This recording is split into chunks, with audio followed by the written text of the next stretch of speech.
Ce chant-là me fait penser à une expérience, je me permets de te le dire. Vas-y. J'ai vécu une expérience ici, c'était un matin, il était 7h du matin. Et d'abord, on n'avait pas de transport pour les enfants. C'était un peu compliqué d'avoir un transport pour l'amener dans leur établissement. Et à l'époque, le plus petit était vraiment perturbé. En fait, c'était compliqué. Du coup, lui aussi était perturbé. Lui était très, très difficile. Et le tout petit était violent, il se frappait, il se mettait même nu. C'était carrément horrible. Et ce matin-là, c'est elle qui s'est levée. Elle a pris le grand et elle l'a amené au centre avec les souilles. En fait, il y avait 1 kilomètre d'ici. Un centre pour autistes là-bas, spécialisé. Spécialisé. Et moi, je devais attendre que le taxi, le transporteur, venait chercher mon tout petit, donc Manassé, ici. Mais sauf que Manassé, il est tout nu dans la maison, il est là, juste là, il se frappe la joue, et il hurle, et puis... Il est en crise. En crise, et je peux pas l'habiller. Et là, j'ai seulement envie de pleurer. Je suis triste, je suis malheureux, et j'ai envie de pleurer. Et là, je me tourne vers Dieu, là, ici, là, dans le salon, je dis, Seigneur, et j'ai envie de pleurer, mais je veux pas pleurer. Alors comment je fais maintenant? Toi, ça c'est simple. Et là, il y a un texte de la Bible qui vient tout de suite, il dit, la joie de l'Éternel est ta force. Amen. Je dis, ok, la joie de l'Éternel est ma force. Mais J'en ai besoin. Je suis bien avancé avec ça. Mais je fais comment pour être en joie, là? Il y a rien pour avoir la joie dans ma maison. Il y a rien. Et un autre texte me vient, ça à l'esprit. Celui qui est dans la joie chante des cantiques. Je dis, attends, Seigneur, je suis là, la joie de l'Éternel est ma force. Tu veux pas que je chante un cantique à 7h du matin? Le gosse, il est là, il est nu, il se frappe. Je peux pas l'habiller, tu veux chanter un cantique, c'est ça? Alors je dis, ok, mais comme ça, je dis, ok, Seigneur, je chante. Et je chante, loué, loué, loué soit Dieu. Et là, juste là, dans la maison, c'est pas la paix qui est venue. En fait, il y a la paix et il y a la joie. Toi? Et là, il y a une joie qui est venue. Et là, c'était surprenant. Il y a une joie. Et mon fils est toujours en pleine crise. Et il y a une joie qui est venue, un bonheur immense. Et j'ai réalisé que ce bonheur, il dépendait absolument pas de ce que j'avais, matériellement ou familialement. Il dépendait du ciel à ce moment-là. C'était vraiment la joie. Il y avait une joie immense. Et tu sais, la joie, ça se communique. Oui, bien sûr. Et plus je chantais. Et plus j'ai vu mon fils Manassé se calmer. Je me suis approché de lui. Il s'est calmé, j'ai pu l'habiller. Mais il y avait une joie immense dans la maison. Mais en fait, il n'y avait rien. Il n'y avait aucun élément. Surnaturel. Il n'y avait aucun élément. Mais en fait, là, ce jour-là, j'ai compris une chose. J'ai compris que la vraie joie, elle dépend du ciel. Elle ne dépend pas de ce que je possède. Et ça aussi est pour moi des choses qu'on fait, que beaucoup de choses ont changé dans ma vie à ce moment-là. J'ai appris à dépendre pour ma paix du ciel. Ça, ma compagne l'expliquera aussi. Mais pour ma joie, j'ai appris aussi à dépendre du ciel. Alors, on fait un flashback. On va retourner. Donc, vous êtes rencontrés en quelle année? 1997. 1997. Ouais. Donc, t'as mis combien de temps à te rendre compte que t'étais amoureux? Rapidement? Vous avez pris le temps? 1 seconde. En 1 seconde. On s'est connus, on était amis, on fréquentait la même église. Et c'était pas mon genre, j'étais pas son genre, tout simplement. Et ce qui est curieux, c'est qu'on avait une prière secrète à l'époque. Moi, je voulais rentrer dans le ministère. Et elle a mis le Seigneur tout son cœur, a dit, Seigneur, on voudrait rencontrer quelqu'un qui nous convient pour construire un foyer. Et je te laisse expliquer la suite ou je l'explique parce que... Expliquer la suite, on s'est rencontrés, à Bretigny, dans l'église de Bretigny. Dans le 91? Dans le 91. C'est curieux parce que moi, quand je me suis convertie à 15 ans, le Seigneur m'avait dit que j'avais un foyer qui sort du Seigneur. Donc je savais, au plus profond de moi, que j'avais un prétendant qui m'attendait. Non, mais c'est vrai. Donc à l'âge de 17 ans, on s'est connus, j'avais 17 ans. On jeûnait tous les dimanches dans l'église de Bretigny. Oui, on jeûnait pour une compagne, moi je jeûnais pour celui que le Seigneur m'avait promis. J'ai eu des prétendants, beaucoup, étudiants, mais je dis, faut pas se tromper là, c'est des étudiants. Faut pas se tromper.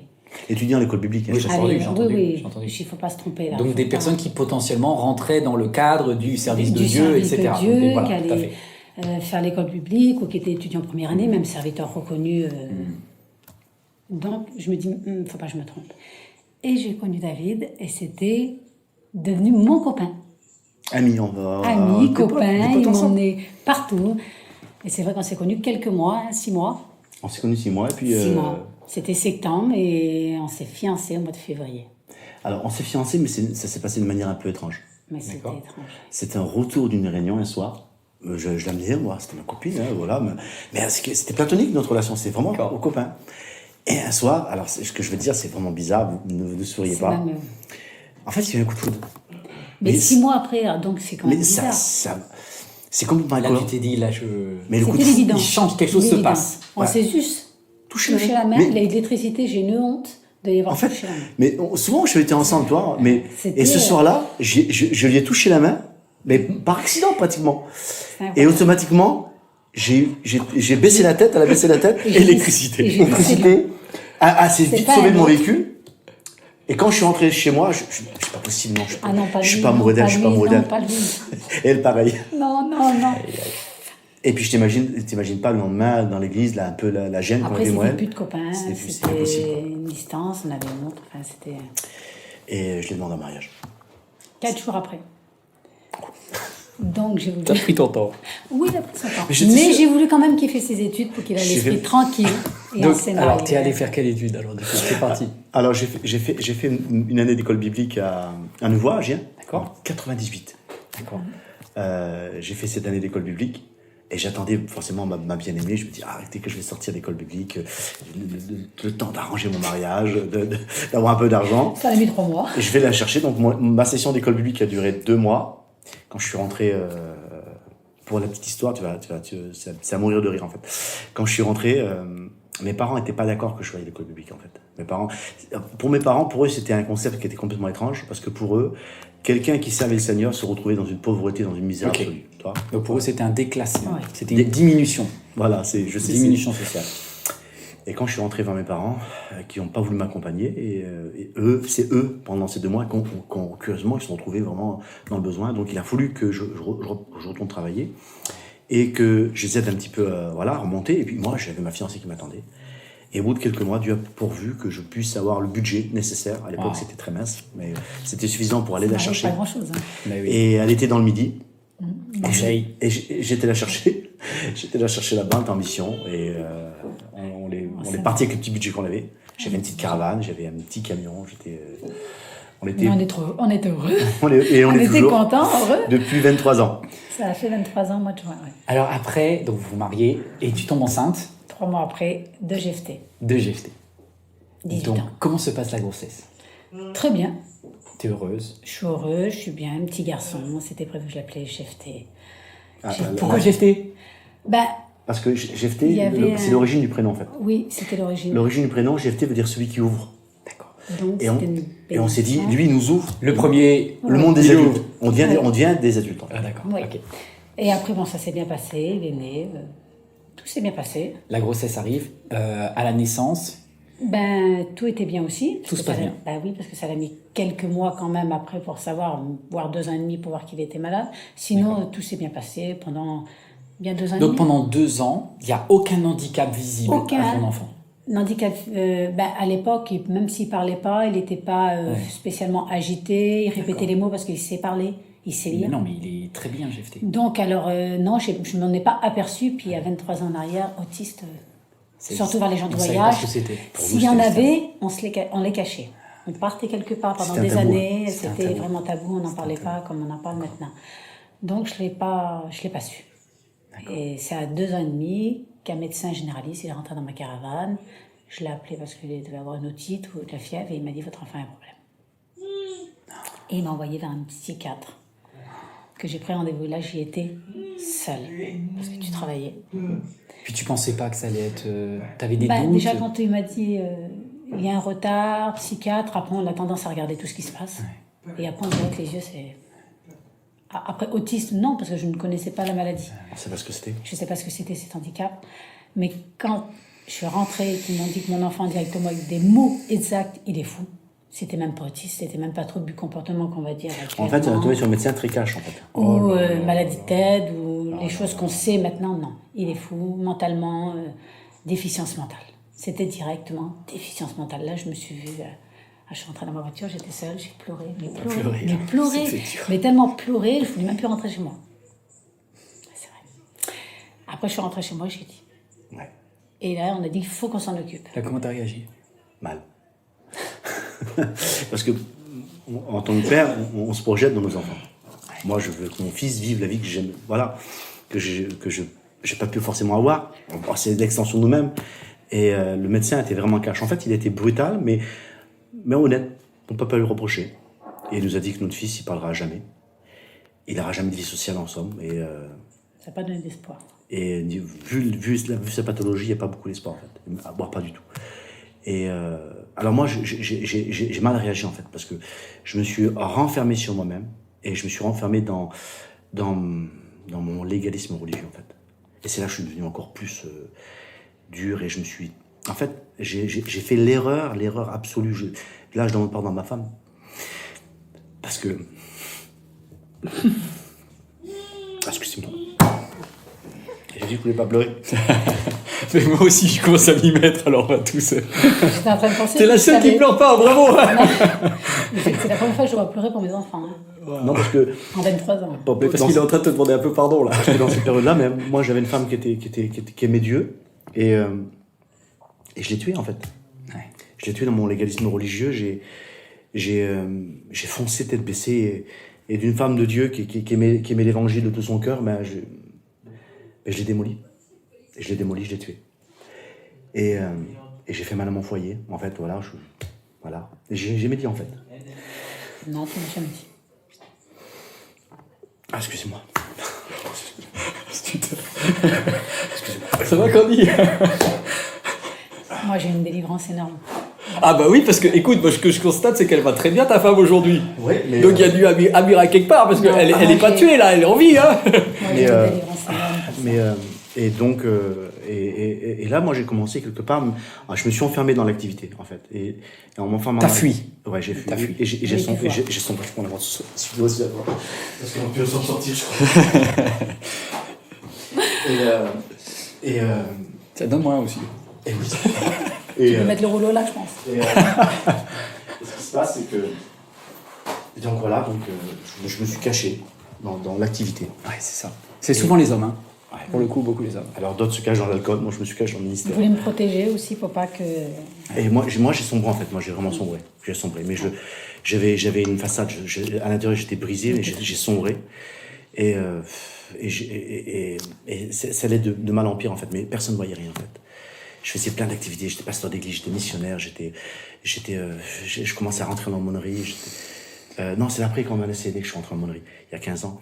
Mais j'étais missionnaire, j'étais pasteur d'église, on a fondé une église en plus, on était dans la fondation d'église à ce moment-là.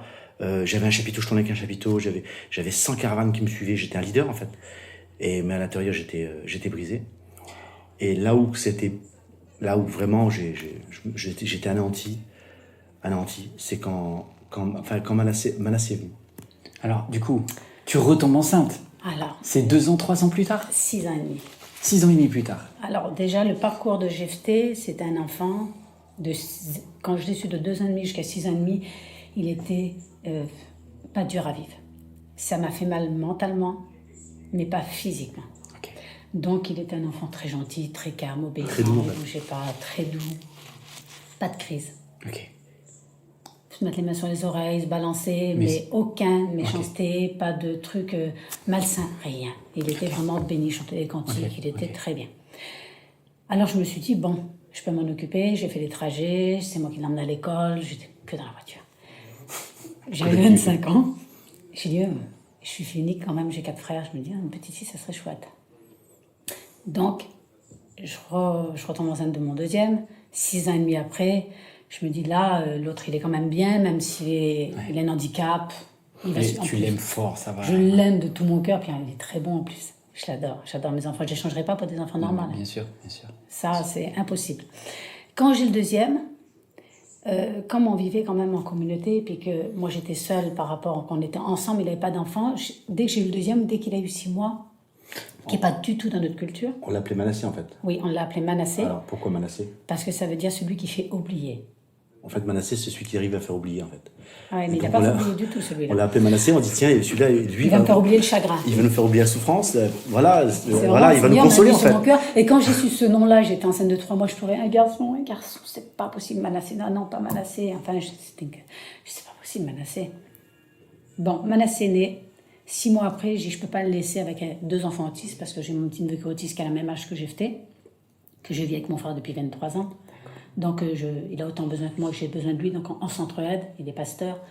Alors, je me suis dit, on va rester ensemble, on va faire suivre les enfants ensemble, comme ça, tu as besoin, je suis là, j'ai besoin, tu es là. On va s'entraider. On va s'entraider. Et quand j'ai eu Manassé, j'ai dit, 2 enfants handicapés, lui, il faut qu'il ait des enfants normaux. Donc, pour m'occuper de Jephté, il a fallu que je mette Manassé en garderie. 8 heures par semaine, juste 8 heures, le temps que je faisais les orthophonies, psychologue, enfin, tous les suivis. Jephté, ferme la porte, s'il te plaît. Et quand je l'ai mis en garderie, il est resté 18 mois en garderie, et là, il y a un médecin qui vient en garderie, qui fait un petit bilan, Et je me suis dit, même, je comptais avoir un 3e enfant, hein, je me suis dit, si lui, il parle à 18 mois, j'attends pas, premier mot qu'il dit, allez, on n'attend pas 6 ans, on en fait un 3e. Sauf que rien ne venait. Donc, il parlait pas, 18 mois. Et quand on m'a dit, lui, il a un problème. Déjà, directement, j'ai vu noir. Si tant que Jephté, ça m'a fait mal, mais il était tellement doux. Et j'étais chrétienne, mais même si j'étais chrétienne depuis des années, il y a 27 ans, j'en ai jamais voulu à Dieu. C'est des enfants qui devaient être nés, et Dieu les a mis pour nous. Ça, c'est une chose que j'ai jamais dit. Pourquoi, Seigneur, qu'est-ce que tu m'as fait? Ça, non. Je l'ai refusé parce que ça n'est pas de Dieu. Et quand il a 18 mois, chez David, on ne cherche pas, on n'attend pas, on l'emmène à l'hôpital à Paris, Saint-Al. Alors, l'hôpital Saint-Al à Paris... C'est l'hôpital où il y a beaucoup... C'est vraiment la recherche psychologique des personnes avec problèmes. Alors, quand on rentre dedans, déjà, on a envie de pleurer. On voit pas le nôtre mal. Quand on rentre dedans, on dit, on a fait ça pendant 3 semaines. J'ai voulu un diagnostic tout de suite. Il avait 18 mois, j'étais dedans toute la journée. On attendait. Et ils nous ont dit qu'il était très autistique, qu'il était autiste. Et là, j'étais mal. On aurait dit qu'on m'en prenait un couteau, qu'on m'enfonçait dans le cœur. Bien sûr. C'était terrible. Et comme Manassé, comme David, il me disait pas ses sentiments. Je voyais comment il était. Hein. C'est le seul garçon de chez lui, David Salan. Moi, j'ai que des sœurs. Il a que des sœurs. Il a sa descendance et il n'y en a plus. Le fils. Ah, oui, mais après, c'est tout un cheminement qu'on pense dans notre tête. Et là, je me suis dit, Seigneur, j'ai mal. J'avais une douleur, mais mal. Et je ne voulais pas y en parler, comme il était beaucoup dans l'activité. Tu t'en voulais? Non. Tu t'es dit, c'est de ma faute? Même pas. Moi, je m'en suis voulu. Lui, il s'en est voulu beaucoup parce qu'ils nous ont dit que... On est tombé sur une généticienne qui nous dit que... Qui nous a dit que ça vient de l'homme. Ça vient de l'homme. L'autisme. Et la culpabilité. Et là, il dit, si vous n'aurez pas été mariés ensemble, vous aurez eu... lui et vous n'êtes pas compatibles à avoir des enfants. Donc 99%, vous en avez un 3e, il est autiste. Je ne sais pas pourquoi on ne m'a pas dit ça pour le premier, j'aurais resté au premier, j'aurais servi de Seigneur. Est-ce que du coup tu t'es dit à Dieu, mais pourquoi Dieu tu as fait qu'on soit ensemble alors? Parce que c'était voulu comme ça. Non mais est-ce que... Non, même pas. Même pas? Non, j'étais sûr que c'était mon destin. Et je sais même que Dieu nous a préparés à surmonter cette épreuve-là, même si c'était dur. Il n'y a pas une chose que Dieu ne peut pas nous aider à surmonter. Ça, c'est toujours eu ça dans ma tête. J'ai eu plein de problèmes quand j'étais jeune, avec ma famille. C'est des choses que... On a toujours surmonté ça, j'en ai jamais voulu. Non, mais je sais que des fois c'est dur à croire, mais c'est tellement réel que même moi, des fois, je me dis, je suis pas normale. Et vrai. Non, il y avait une grâce de Dieu. Hein. Non, mais c'était... Il y a une faveur de Dieu parce que c'était une faveur de Dieu. T'aurais pu plonger dans ta tête, t'aurais pu devenir... J'ai jamais pris un médicament pour dormir, je me suis jamais... Pu complètement sombrer. Elle aurait dû sombrer. Si Dieu n'avait pas fait, c'est pas normal que tu sois aussi forte. J'ai pas surmonté ma mère, je sais pas si ma mère m'a vu pleurer une fois pour mes enfants. Wow. Elle me dit, ma fille, elle me dit, tu fais du théâtre devant moi. Elle dit, je peux pas croire que tu es heureuse avec la vie que tu as. Mes frères qui sont pas chrétiens, ils disent, je ne peux pas croire que tu es heureuse avec la vie que tu as. Il faut aussi replacer les choses dans le contexte, c'est que aujourd'hui nos enfants, par la grâce de Dieu, ils sont très calmes. Ils sont calmes. Ils sont bénis en plus. Ils sont bénis, mais pendant presque 10 ans... Alors c'est ça que je viens de dire. Alors quand on m'a su, j'étais malheureuse. À ce moment-là, mon fils, il avait 5 ans. Alors, je vous explique en 2 mots. Il s'automutilait, il se faisait du mal, il était tout nu. Il était violent avec les autres. Il était violent avec les autres. Les Jephté ou Manassé? Manassé. Le deuxième. Jephté, c'était l'enfant calme. L'enfant calme. Et du coup, ça le tourmentait la nuit, en fait. Mais l'autre, il dormait pas pendant des années, il se balançait, le bruit, c'était une catastrophe. Et j'ai resté 15 ans sans aller à la réunion avec mon mari, l'écouter prêcher, que par... il enregistrait et... C'était inculte-lui, inculte-moi, inculte-lui, inculte-moi. Et là, moi, j'ai commencé à dégringoler dans mon service, en fait. J'ai commencé à dégringoler parce que j'étais pasteur d'église, j'ai démissionné, j'étais obligé, donc j'ai pris mes dispositions avec les frères. J'avais un chapiteau, je tournais, C'était pas possible. C'était pas possible. La dernière année qu'on les tourne en mission... Pas les trucs qui me négligent à moi, quoi. Je posais ma caravane quelque part, et les gens, même ma propre famille, attendaient que je pose ma caravane pour se mettre à 10 mètres de ma caravane parce qu'ils voulaient dormir la nuit. Parce que ceux qui se mettaient à côté de moi ne dormaient pas la nuit. Ils hurlaient. Et cette dernière année, quand on est rentré ici, on a posé la caravane, on s'est assis sur le canapé, on s'est regardé, on dit on part plus jamais de notre vie. On peut plus partir. Et là, cette année-là, j'ai sombré complètement. Mais vraiment, j'ai sombré. Je pouvais plus même aller dans une réunion, même le dimanche matin. C'était la dernière mission qu'on a fait. Parce que même quand j'y allais occasionnellement, parce qu'on dormait pas de la nuit. C'était pas possible. Ici, c'était l'enfer. Les gens venaient ici, quand ils repartaient, ils étaient terrorisés. Les gens pouvaient pas venir chez nous parce qu'il y avait trop de bruit. Il y avait du bruit, il y avait de la violence, il y avait toi. Et donc, seul, quoi. Que la famille proche qui pouvait supporter, accepter. On était soutenus par la famille. Voilà, notre famille nous a beaucoup soutenus, heureusement, Dieu merci. Et c'était vraiment une dégringolade. On a dégringolé complètement. Moi, j'étais un robot, en fait. T'étais en colère contre Dieu? Non, je comprenais pas Dieu, c'est tout. D'accord. Non, je comprenais. T'étais en choc. J'étais choqué. Voilà. Oui, je crois qu'il était choqué. J'étais pas en colère contre Dieu. Non, j'ai jamais été en colère contre Dieu. Mais j'étais dans la compréhension. Perdu dans cette enfance. Et en fait, curieusement, c'est un paradoxe, mais c'est du bon. Bizarre, c'est très étrange que je t'entende dire. C'est que ça m'a forcé à revoir toute ma théologie. Tout ce que je prenais pour acquis, devant moi, était complètement bousculé, là. Parce que je comprenais plus. Et en fait, j'ai sombré. Et à un moment donné, et c'est là que les choses ont changé, en fait. C'était il y a 4 ans, 5 ans? Pour toi ou pour moi? Parce que moi, c'était beaucoup avant. Pour moi. 4 ans. Pour toi, oui, 4 ans. C'est quand j'ai jeûné, là. Je pense. Non, ton jeûne, c'était après. C'était 4 ans. ans. Ouais, 5 ans. Ouais, 5-6 ans. C'est passé ici, dans cette maison. Il s'est passé, moi, j'appelle ça un miracle. Toutes les nuits, avec ma femme, on se remplaçait. Un coup, c'était elle qui s'occupait des enfants, un coup, c'était moi. dormir avec. Pour lui, un coup, moi. Et cette nuit-là, il y a 5 ans, je fais la version courte parce que c'était à mon tour de m'occuper des enfants. Et elle me dit non, écoute, reste dans le lit parce que demain matin tu dois travailler, etc. C'est compliqué. Et je m'en occupe. Mais toute la nuit, en fait, dans la maison ici, on n'entendait que des hurlements la nuit. À partir du matin, avec des cris, des gémissements, c'était donc le petit réveillait le grand gémissait, c'était horrible. Et donc cette nuit-là, il était 1h du matin, et je me suis mis ici, juste là, ici. Et je vais soit de la télévision, soit déprimé. J'ai dit non, je vais prier. Et je me suis mis à prier, simplement. Parler à Dieu. Et j'ai commencé à prier, parler à Dieu, jusqu'à temps que le jour se lève. Toi. En fait, je dormais pas quand même la nuit. J'avais les yeux ouverts dans le lit quand même. Alors j'ai parlé à Dieu. Et cette nuit-là, j'ai parlé à Dieu toute la nuit. Et le lendemain, même chose. Un petit coup de moi, je m'occupe encore des enfants, essayer de te reposer, etc. Donc je me suis remis dans le salon et j'ai encore parlé à Dieu.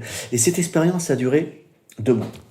Toutes les nuits, je me mettais là et je parlais à Dieu, je priais. Et là, j'ai redécouvert la prière. Wow. J'ai redécouvert c'était quoi la présence de Dieu. Être seul face à Dieu. Seulement seul face à lui. Et à un moment donné, je me suis surpris que je passais toute une nuit ici dans le salon en train de parler à Dieu, mais je priais à peine pour mes enfants en dernier. Et Dieu, Saint-Esprit mettait des besoins devant moi. Je priais pour des gens qui m'étaient complètement anonymes. Je priais pour les assemblées de Dieu. Je priais pour les sédentaires. Tu priais pour moi? Oui, je priais pour toi. Toi? Tu as entendu tes prières. Mais c'était tout. Pour moi, c'était étrange parce que c'était tellement loin de ma pensée, ça. C'est dingue. Toi? Et au bout de 2 mois, il s'est passé quelque chose d'expérience. Il était 3h du matin, c'était ici dans cette pièce. Je suis chez moi, mais moi je me lève en mode repos. Hein. Je me lève, je prie, je parle à Dieu. Voilà. On dort pas, tu peux pas dormir à la maison, c'est pas possible. C'est l'enfer ici. Et il est 3h du matin, je suis là, je suis en prière, je suis debout, et je prie, je suis bien, je loue Dieu, je suis dans la présence de Dieu. Et là, dans mon cœur, il y a comme une voix qui résonne et qui me dit écoute. Alors j'ai ça y est. Seigneur, là, je vais vivre l'expérience de Samuel. Ça y est, Seigneur, tu vas me parler. Alléluia. Et là, vraiment, je suis dans le truc, hein, tu vois. Et je mets un grand temps d'arrêt. Pour moi, un grand temps d'arrêt, c'est 1 minute 50. C'est déjà beaucoup, toi. Et je dis, Seigneur. Et au bout d'1 minute, 2 minutes, je dis, Seigneur, j'entends rien. Il me dit, écoute, je me fais peut-être des idées, là. Et là, il est 3h du matin dans ma maison. Et là, je réalise que j'entends rien. J'entends pas de pleurs. J'entends pas de grognement ni de gémissement. J'entends pas d'hurlement. C'est le silence dans ma maison, 3h du matin. Et là, j'ouvre la porte. 1 minute 30 de silence. Ouais. Qui faisait la différence. 1 minute 30, mais quand j'ouvre la porte, ma femme dormait dans notre lit. J'ouvre la porte de la chambre des enfants, les enfants dormaient dans leur lit. Tous le monde dormait. Et là, je réalise que ça fait une semaine qu'ils dorment dans leur lit. Ça fait une semaine qu'ils n'ont plus de crise. Ça fait une semaine qu'il n'y a plus de violence. Ça fait une semaine qu'il y a la paix chez moi et je ne le vois même pas. Bah oui. Je le vois même pas. Le dimanche d'après, on prend nos enfants, on va au culte, ils sont assis dans le culte, comme ça. Comme ça. Et là, Dieu a béni. Et là, la paix de Dieu est arrivée. Elle s'est installée. Et ça m'a montré, en fait, que cette expérience, c'était peut-être dramatique, c'est triste, mais c'est quand je suis venu dans le sanctuaire de Dieu. Et véritablement, comme le psalmiste, c'est quand je suis venu dans le sanctuaire de Dieu que Dieu a éclairé nos cœurs et nous a montré que notre paix, notre joie, notre bonheur dépendaient entièrement de lui, et certainement pas des circonstances, et que dans toutes ces choses, Dieu est capable de nous porter. Et même si Dieu n'a pas guéri dans l'absolu ce qu'on espérait, il y a une bénédiction sur nos enfants, et puis des bénédictions qu'ils ont vécues, des témoignages qu'eux ont manifestés, on pourrait en expliquer des dizaines. Ils ont sauvé des vies, mes fils. Je te promets, ils ont sauvé des vies. Hein. Et c'est dingue. Et donc, de là, Dieu a commencé vraiment à nous restaurer. Et c'est là aussi que mes yeux se sont ouverts, toi. Et j'ai réalisé qu'il y avait autre chose que mon petit monde à moi. Et j'ai commencé à faire un travail sur moi-même et voilà, notre vie a changé. Épanoui, on va dire. Et là, on s'est retrouvés. Et là, on l'a commencé. J'ai commencé à revivre mon service avec le Seigneur. D'abord, mon intimité avec le Seigneur. Revivre dans mon couple, notre vie de couple. Et après, commencer à revivre mon ministère. Toi, c'est extraordinaire. Toi, tu avais déjà trouvé la paix un peu plus tôt. Ah oui, moi. Toi, c'était il y a 5 ans, c'est oui, ça? Moi, mon fils, il a 16 ans. Il avait 6 ans, il y a 9 ans. Il y a 9 ans. Alors moi, j'ai été... Quand je priais pour mes enfants, ma prière, c'était un peu focalisée sur mon problème, sur mes enfants. Seigneur, bénis mes enfants, guéris mes enfants, étends ma sourire. Enfin, c'était toujours... Focalisé sur le problème. Sur lui. Intercession. Et j'ai jeûné, j'ai fait des choses, et puis rien ne se passait. Et à un moment, j'ai dit, Seigneur, tellement que j'étais focalisée sur mes enfants, j'avais plus ce moment que je priais le Seigneur, que j'étais moi et lui, que je louais Dieu. Juste louer Dieu. Remercier, être béni, passer du temps avec lui, que moi, prier. Je l'avais plus. C'était que lui, que mes enfants, mon foyer, lui. Mais c'était plus les problèmes des autres, alors j'étais un peu dans une lamentation de prière. Ouais, c'est ça. Voilà. Alors, Une victime. Beaucoup de chrétiens, moi aussi. Mais donc j'étais malheureuse. J'étais malheureuse et je dis Seigneur, je suis restée des années sans témoigner. Quand j'ai eu Manassé, j'ai dit je ne témoignerai plus. Pourquoi? Parce que j'ai dit je ne veux pas. Enfin, c'était moi qui, dans mon cœur, je ne monte pas sur l'estrade, je ne dis pas que j'ai la paix, j'ai la joie, je suis une chrétienne épanouie, si je ne suis pas. Je ne veux pas salir le nom de Jésus, parce qu'en disant ça que c'est pas vrai, et refléter quelque chose d'autre, je n'en voulais pas. Je refusais ça. Ta vie était trop dure pour que tu témoignes. Si c'est pour témoigner, qu'on me dit « elle est malheureuse », mentir. Pourquoi que je suis montée sur l'estrade, dire « j'ai la paix » si je ne sors pas de la nuit? Non, je ne le ferai pas. Je ne peux pas. Donc j'ai dit « Seigneur, je veux témoigner. » Et je ne veux pas rester sans témoigner. Des mois et des mois sans témoigner, dire Jésus vivant, Jésus à la paix, à la joie, moi je ne le vis pas au quotidien, je le refuse, ça, je ne peux pas. Je ne peux pas en aider des chrétiens. Je t'aime, tu es avec moi, je veux manifester ce que tu as mis dans mon cœur. Et il faut que tu me bénis. Mais je ne veux pas que tu me bénisses, sentir ta présence, parce que je la ressens tout le temps. Je veux quelque chose de particulier, je ne veux pas être en paix. Être en paix, c'est... Je suis en paix, non. Je veux vivre la paix. T'es exigeante, hein? Attention, c'est beau. Non, mais si je veux vivre la paix, je veux manifester la paix. À travers la maladie, à travers le décès. J'ai jamais eu de décès dans ma famille à ce moment-là. Après, j'ai eu des décès. Oh là là. Je veux qu'elle reflète sur toute ma vie. Je ne veux plus jamais pleurer pour mes enfants, pour leur maladie. Je refuse de pleurer. Maintenant, je vais arrêter de me focaliser sur eux, sur leur maladie.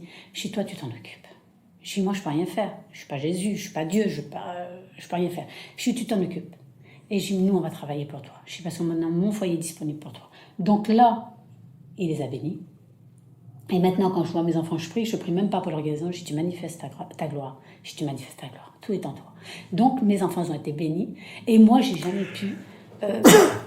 Avant, quand je voyais un petit bébé, on ne peut pas dire que c'est bête, parce que c'est tellement réel. Quand je voyais un petit bébé parler, ou que c'était la Noël, ou 18 ans, 20 ans, il y a des choses qui nous rappellent qu'ils sont handicapés, ça ne me touche pas. Ah. Non. Parce qu'à ce moment-là, il m'a La jalousie n'existe pas. Non. Je vois une petite fille, on me donnerait un enfant tout fait, petite fille, même pas. Non, mais c'est terrible. Parce que je suis satisfait pleinement dans mon foyer en Dieu avec mes enfants. Et ça, je ne voudrais changer rien. Combien d'années pour arriver là? Il m'a fallu, alors mon fils il avait 7 ans, l'autre il m'a fallu 11 ans. 11 ans de travail. 11 ans. Mais je changerais ça pour rien. Il a 27 ans que je suis chrétienne. Je ne changerais ma vie pour rien au monde. Le meilleur des foyers avec 4 enfants ou 5 enfants, qui a des petits-enfants. Et je suis même pas malheureuse si je ne serais pas grand-mère. Ça, peu importe. On sera tous ensemble dans le ciel. La chose que je demandais à Dieu, c'est que je veux qu'ils soient heureux. Je veux que c'est des enfants épanouis, heureux. Et notre prière à nous, c'était ça. Ils sont purs. Ils n'ont pas de mauvaises pensées. C'est terrible. Ils sont réellement en fait, purs. on dirait... Ils n'ont pas un regard qui n'est pas pur. Il n'y a pas d'attitude malsaine. Et c'est pour nous une grande bénédiction. C'est incroyable. Et ça a été... C'est la grâce de Dieu. C'est vraiment lui qu'on l'applaudit. Ça m'a tellement mis une paix que... Et après, alors, comme on dit, la paix de Dieu surpasse toute intelligence. Tout. Mais tellement tout que quelques années après, j'ai perdu mon petit neveu de 24 ans, elle s'est même manifestée. J'ai perdu mon père il y a 1 an et demi, elle s'est même manifestée. Ça veut dire que ce n'était pas que pour mes enfants. Quand on dit on est en paix pour telle et telle chose, et qu'on n'est pas en paix sur tout, c'est pas la paix de Dieu qui surpasse toute intelligence. Si on est agité, on va dire, pour le ménage, et puis qu'on n'est pas... C'est une catégorie de paix qui est inexplicable. Qui est inexplicable. Franchement, qui est inexplicable. Tu comprends pourquoi maintenant elle est comme ça, mais ça se convient en ce moment. Est-ce que tu te sens nul spirituellement par rapport à ta femme de temps en temps? Et je suis heureuse. Et c'est ça que j'ai dit à ma mère. Elle est à un niveau de moi. Non, c'est ça que j'ai dit à ma mère. J'ai dit, maman, elle est à un niveau parce qu'elle me dit, ma fille, c'est pas possible. J'ai dit, maman, je suis heureuse. Elle m'a dit, je peux pas le... Ne crois pas que je me cache chez moi dans ma maison et que je pleure. Non, je le faisais il y a des années, ça. Je me renfermais dans la salle de bain. Et en fait, ça, c'est aussi la grande surprise des gens quand ils viennent ici. Quand ils viennent ici, ils sont Les gens pensent qu'on est dépressifs. Parce que quand on leur explique notre histoire, ils disent sur nous, les pauvres. Les pauvres, ils partent en complainte, en gémissement, en lamentation. Oui. Comme ou alors ils n'osent pas nous dire leurs problèmes. Ils sont gênés, ils n'osent même pas. Et puis ça m'a ouvert des portes là-dessus, parce que maintenant les gens viennent vers moi, ils peuvent me dire des problèmes qui paraissent mini par rapport aux miens. C'est vrai qu'ils n'ont pas un enfant autiste, mais si, je vais comparer, s'ils ont un enfant, s'ils n'ont pas d'argent pour manger, leur problème il est aussi grand que le mien dans leur cœur. Donc c'est pareil. J'entends. Et maintenant, les foyers viennent nous voir, les gens peuvent venir chez moi, je peux inviter, je peux faire des choses. Et j'avais demandé au Seigneur aussi. Il n'y a pas une chose que je ne peux pas faire avec mes enfants. À la réunion, on peut rester des heures. On ne se remplace plus. Je peux l'écouter prêcher. Donc maintenant, c'est possible. C'est possible. C'est possible. Et c'est là qu'on a demandé au Seigneur, que j'ai dit, Seigneur, maintenant, mon foyer est disponible pour toi. Là, aujourd'hui, on est disponible. Il y a des années. On les a amenés aux États-Unis. 10 heures d'avion. On a 10 heures. On l'a fait New York, on l'a fait Orlando, Miami. On les a amenés en Espagne récemment. Il n'y a plus du tout on les amène partout. De crise. Disparu. Plus de troubles sensorielles parce qu'ils ne pouvaient pas s'habiller, ou les mains. Moi, je viens de comprendre un truc, la paix de Dieu qui surpasse toute intelligence. Ah non, mais c'est magnifique. C'est hors catégorie. C'est pas... Non, mais moi, elle est magnifique dans ma vie. Explicable. Moi, elle est magnifique dans ma vie. Moi, c'est la base. Et maintenant, je témoigne de ça dans les réunions, partout. Et ça, j'aime témoigner de ça. Et le Seigneur m'a même il m'a même ouvert des portes dans les structures. Dans les établissements, structures spécialisées, parce que pour ça, j'ai appris le langage des signes. J'entends. Pour pouvoir travailler avec les enfants autistes. J'entends. Donc maintenant, je vois des parents, je témoigne de Jésus, je leur dis, parce que quand ils me regardent, ils disent, on dirait une personne qui est différente. Et là, je peux parler de ce que le Seigneur a fait dans ma vie à travers mes enfants. C'est pour ça qu'on a créé l'association. Elle a plus de portes chez elle, va les gadgets que moi j'en ai. Ah oui. Mais toi, tu es aumônier de prison. Donc oui. Mais elle, tu peux pas te rendre compte. Tous les deux, vous avez un ministère d'ouvrir des portes que les gens n'osent pas ouvrir. Oui, je pense que ça définit bien les choses. Vous je des sais portes pas. Que les autres n'osent pas ouvrir. Mais je sais que le Seigneur... La porte de l'handicap, la porte de la prison, vous ouvrez des portes que les autres n'osent pas ouvrir. Et parce qu'ils ont peur d'ouvrir. Après, ce qu'on a vécu, magnifique. Après ce qu'on a vécu, on comprend les personnes qui souffrent, ça vous déporte là-dessus déjà, les personnes qui est handicapées. Toi, vous n'avez pas parlé au départ. Bah oui, je sais, mais quand on prend des enfants, j'ai tellement de choses à dire sur les... Je n'ai pas parlé. C'est vrai que... Écoutez, c'est une joie de collaborer avec vous. J'ai beaucoup de choses à apprendre de vous. On vient pour apprendre de vous. On vient pour apprendre... On apprend, oui, mais nous on apprend beaucoup avec toi. Est-ce que tu veux bien prier pour moi et puis pour nos amis les cadreurs? On va terminer comme ça. Vous priez pour nous. Que Dieu nous fasse grandir spirituellement, que Vincent, que Piou, que moi-même, qu'on puisse grandir. Merci. Seigneur notre Père qui est dans le ciel, nous voulons bénir ton nom. Je te dis merci pour nos frères qui viennent nous visiter aujourd'hui, mon Père. Je prie pour cette équipe, parce que Seigneur Dieu, c'est une équipe, c'est ton Église, Seigneur Dieu, qui est engagée dans ton œuvre, selon ta volonté. Et je prie pour mes frères, je prie pour leur service dans ton œuvre, mais je prie aussi pour leur foyer. Je prie que ta faveur et ta grâce soient sur leur maison, Seigneur mon Père. Je prie que cet instant, Seigneur Dieu, serve pour la gloire et l'avancement de ton royaume. Et qu'à travers, Seigneur, le travail qui va être fait pendant ces 3 jours, Seigneur, des vies, Seigneur Dieu, soient convaincus de péché, que des cœurs soient restaurés, que des foyers soient réparés, Seigneur, et que ta gloire descende dans les maisons, Seigneur Dieu. Que ton règne vienne, c'est ma prière, c'est notre prière, notre Père. À toi revient tout honneur, toute gloire, dans le nom de Jésus-Christ de Nazareth. Amen. C'est difficile à la fin d'un moment comme ça de ne pas être heureux. Alléluia. C'est comme si on est obligé d'être heureux après un moment comme ça.